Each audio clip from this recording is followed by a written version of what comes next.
আমি প্রথমেই শ্রদ্ধা এবং সম্মান জানাই জাতির পিতা বঙ্গবন্ধু শেখ মুজিবুর রহমানকে। এরাই তো আমাকে নির্বাচিত করেছেন। অনেকেই বলেন, যারা সমালোচনা করেন, সমালোচনার জন্যই সমালোচনা করেন। আওয়ামী লীগের পার্লামেন্টারি রাষ্ট্রপতির বিদায়ের আগে আগে 60 থেকে 90 দিনের মধ্যে রাষ্ট্রপতি নির্বাচন করার কথা। অ্যাকর্ডিংলি ঠিক সময় মতো আমাদের প্রধানমন্ত্রী বঙ্গবন্ধু কন্যা জননেত্রী শেখ হাসিনা বিশেষ পার্লামেন্টের অধিবেশন ডেকে আওয়ামী লীগের পার্লামেন্টারি পার্টির মিটিং ডাকলেন।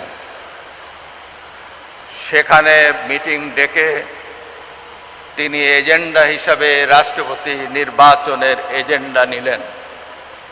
সেই এজেন্ডাতে তিনি বললেন যে আমাদের রাষ্ট্রপতি 23 তারিখে বিদায় নেবেন, তাই রাষ্ট্রপতি নির্বাচন করতে হবে। পার্লামেন্টারি পার্টিতে উনি বললেন, আপনারা নিজেরা রাষ্ট্রপতি কে হবে আপনারা প্রস্তাব করেন। নিজেরা সকলেই আলাপ করতে লাগলো নিজেদের মধ্যে। পাবনার সকল সদস্য, সংসদ সদস্য ভাই বোনেরা উপস্থিত ছিলেন। নিজেরা আলোচনা করছেন। পত্রপত্রিকায় অনেক খবর হয়, অনেকের নাম আসে।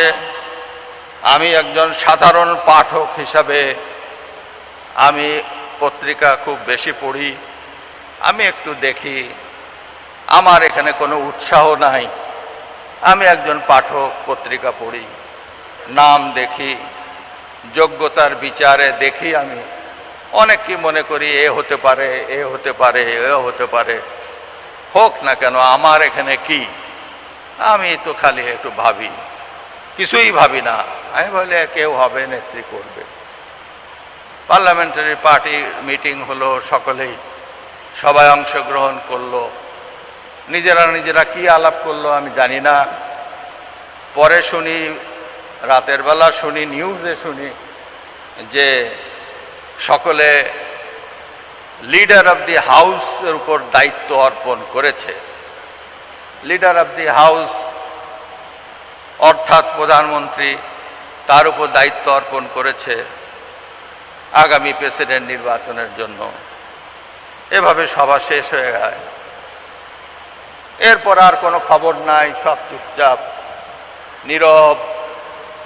নীরব। পত্রিকায় কোনো স্পেকুলেশন নাই, কেউ কিছু বলে না, কেউ কিছু জানে না। আমিও রোজ কাগজ পড়ি। এরপর আর কাগজ পড়া বন্ধ করে দিলাম, যে কিছু তো আর নিউজ তো দেখি না। এরপরে হঠাৎ করে অল অন এ সাডেন এই পাবনার এই সন্তানের মাথায় এই দায়িত্বটা পড়বে, এ তো আমার কল্পনার বাইরে। দায়িত্ব আমার কাঁধে আসলো। আমি তো কিংকর্তব্য বিমূঢ়। যাই হোক, আর এটা বলার অপেক্ষা রাখে না। যেটা হয়ে গেছে তার রূপটা আপনারা দেখতে পাচ্ছেন, আপনাদের সামনে উপস্থিত। কেন, কি জন্য হলো আমি বলতে পারবো না। হয়তো যোগ্যতা আমার মধ্যে উনি খুঁজে পেয়েছিলেন, তাই তিনি আমাকে ভাবছেন। এই অবস্থা, নির্বাচনের কথা বললাম। এখন প্রশ্ন হলো, আমি আপনাদের যে কথাটা বলতে চাই সেটা হলো, আমি আগেই বলেছি যে এদেশে একটি সংবিধান, আমরা মহান মুক্তিযুদ্ধের মাধ্যমে একটি সংবিধান পেয়েছি। এই সংবিধান বহুবার ক্ষতবিক্ষত হয়েছে। এই সংবিধানকে, মূল্যবোধকে অনেক ত্যাগ ও তিতিক্ষার মাধ্যমে যেটা আমরা পেয়েছি, এটাকে ছিন্ন বিচ্ছিন্ন করে দেওয়া হয়েছে। নীরব পত্রিকায় কোনো এটা পাকিস্তানি ধারায় কিছু বলে না, কে কিছু জানে, প্রবর্তন করার চেষ্টা করা হয়েছে। কাগজ পড়ি, এরপর কাগজ সব কিছু হয়েছে বঙ্গবন্ধুকে হত্যা করার পর। আর নিউজ তো দেখি না। বঙ্গবন্ধুকে হত্যা করার পর ক্ষমতায় যারা এসেছে তারা গণতন্ত্রকে হত্যা করেছে, ধর্মনিরপেক্ষতাকে হত্যা করেছে। সন্তানের মাথায় তারা সংবিধানে পড়বে অসাম্প্রদায়িক চেতনাকে হত্যা করেছে। পরবর্তীকালে কাঁধে আসলো এদেশের জনগণ বিমুখ মুখে দাঁড়িয়েছে, বলার অপেক্ষা রাখে না। এবং বঙ্গবন্ধু কন্যা হয়ে গেছে, তার রূপটা আপনারা দেখতে শেখ হাসিনা নেতৃত্বকে বেছে নিয়ে কেন কি জন্য হলো সংবিধানকে তার জায়গায় পুনঃস্থাপিত করে পেয়েছিলেন। তাই এই ধারায় এখন গণতন্ত্র, সমাজতন্ত্র, ধর্মনিরপেক্ষতা, জাতীয়তাবাদ। নীরব পত্রিকায় কোনো স্পেকুলেশন নাই। সমাজতন্ত্রের বিষয়টি এখন অর্থনৈতিক সাম্যতা এবং ধর্মনিরপেক্ষতার বিষয়টি হল ধর্মের স্বাধীনতা নিশ্চিত করেছেন বঙ্গবন্ধু কন্যা, এবং সেইভাবেই দেশ পরিচালিত হচ্ছে। এই মুহূর্তে প্রয়োজন এই মূলনীতিকে রক্ষা করা। বর্তমান সরকার বঙ্গবন্ধু কন্যা শেখ হাসিনার সফল নেতৃত্বের কারণে, তাহলে এই নেতৃত্বের ধারাবাহিকতা আমি বলবো যে বাংলাদেশের এই যে মধ্যম আয়ের দেশ আজ স্বীকৃত, মধ্যম আয়ের দেশ হলেই হয় না, এটা উন্নয়নের সূচক হলেও এর একটি ডিসঅ্যাডভান্টেজ আছে। এই ডিসঅ্যাডভান্টেজ হলো যে সময় মতো অন্য দেশ বলে মধ্যম আয়ের দেশ প্রয়োজনে ঋণ দেয় না। কাজেই এখানে একটা কৌশলী হতে হয়। তো বর্তমানে সরকার সে কৌশলী অবস্থান সৃষ্টি করে 3 বছর মোর টাইম, আরো বেশি টাইম নির্ধারণ করেছে, যাতে করে আমাদেরকে পূর্ণাঙ্গ রূপে মধ্যম আয়ের দেশ বলার জন্য সময়টা নেওয়া হয়েছে। সময় ক্ষেপণ করছে যে জরুরি প্রয়োজনে যদি আমাদের কিছু প্রয়োজন হয় সেটা আমরা নিয়ে তারপরে আমরা মধ্যম আয়ের দেশ বলা হোক। এটা অর্থনৈতিক কৌশল, আমরা সেই পর্যায়ে আছি। এখন প্রশ্ন হলো যে সামনে দ্বাদশ জাতীয় নির্বাচন, সামনে জাতীয় নির্বাচন অত্যন্ত জরুরি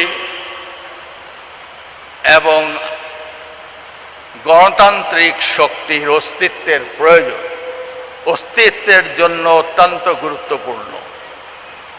পাবনাবাসীর কাছে অনুরোধ করব, আগে কি দেখলাম, আগে কি পেলাম, আর গত 14 বছরে আমরা কি পাচ্ছি, এটার তুলনামূলক বিচার এবং বিশ্লেষণ করবেন।